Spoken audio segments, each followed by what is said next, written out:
You like for Eastman Kodak, the iconic American company known for film and cameras and all those things that we don't use much anymore, has just secured a nearly $800 million loan from the government under the Defense Production Act. Kodak will start manufacturing ingredients for generic drugs here in the United States instead of relying on China for those prescription drugs.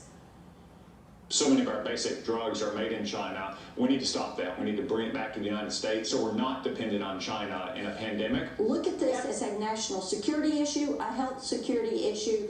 Let's bring this manufacturing back to the USA.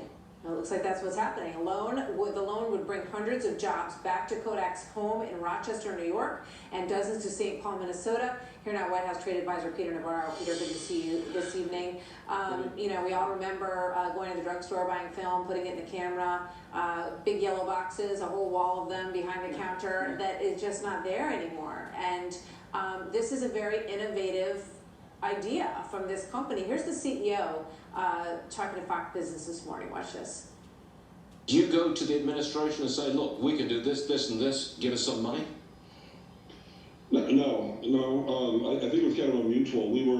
When the pandemic hit, we looked, what can we do? We started making hand sanitizers, we started making face shields, and then we started doing printed circuit boards for ventilators. And that kind of got us within the context of how can we help with this pandemic. So tell me how this is going to work, Peter, and how quickly can we start to siphon some of that away from China and bring it here? So here's the big picture. This will be one of the greatest second acts in industrial history.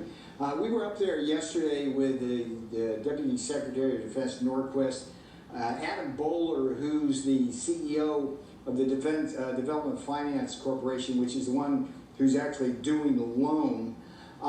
And this footprint they have is amazing. It's 1,200 acres. They've got 88 reactors there to do this kind of thing. They've got a rail spur, a power plant, water treatment facility, and their stock, by the way, which was at $2 flatlining for months before this happened, reached $30 today. What Wall Street is seeing is what I'm telling you tonight is that this company, Kodak Pharmaceuticals, is going to be able to produce 25% of the entire active pharmaceutical ingredients we need for our generic drugs. And 90% of the medicines we now use are generics, and it gets better because there's 3 stages of production, right? There's the active pharmaceutical ingredients in the middle, but the key starting materials are the heavy chemicals that go into the API. Kodak's going to do that too. So the vision here, Martha, and this is President Trump's vision, is to take those 2 stages, and in a couple of weeks, we're going to have an announcement, several probably, where we're going to merge that with the finished dosage form drugs, which are the tablets, capsules, and injectables that come to us as consumers.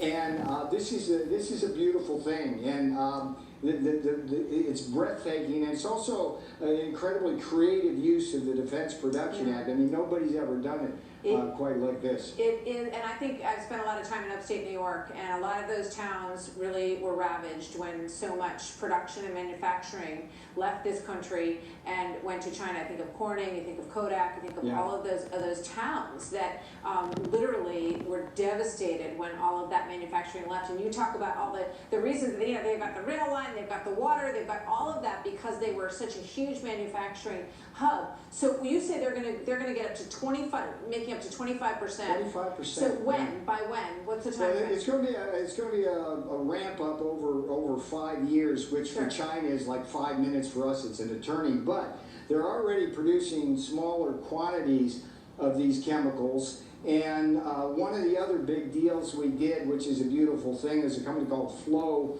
in Virginia. They're already producing pharmaceuticals. So we're going to move in Trump time, which is to say as soon as possible. And it was a bittersweet visit there, Martha, because there was a lot of buildings that had already been torn down, a lot of land there, the weeds grow over. They had 66,000 people working there at the heyday. But boy, this is going to be the best thing that's ever happened in upstate New York. And by the way, we're working with Corning as well because they do the pipettes that we're going to need as we ramp up all the testing. So everything we're doing, like Monday, I was with the president down at the Research Triangle Park on vaccine development. And the way we're approaching this, I think, is very different than any other president could do because the president has business experience. In the old days, well, the way we did vaccine development was sequentially, where you find the vaccine that works, then you put it through 3 phases of trials for efficacy and safety, and only then do you manufacture.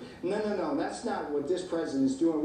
We're doing it simultaneous, where we got 5 companies in a horse race to race to the vaccine. As we're doing that, we're actually building up the manufacturing capacity and the supply chain, like Corning with the pipettes, so that by the end of the year, we might have Pfizer, Moderna, Novavax, one of those or all 3, Johnson & Johnson, and have 300 to 500 million doses of vaccines. So we're coming at this from every different angle. Tomorrow, there's going to be a great event scheduled for what this plasma that can be used. People who get sick, we can use their plasma to help people with antibodies. So I couldn't be more happy about where we're going with this president. Interesting stories. Peter, thank you very much for being here tonight. Here's a good story. Peter Navarro from the White House. The story. Good to see you. Coming up.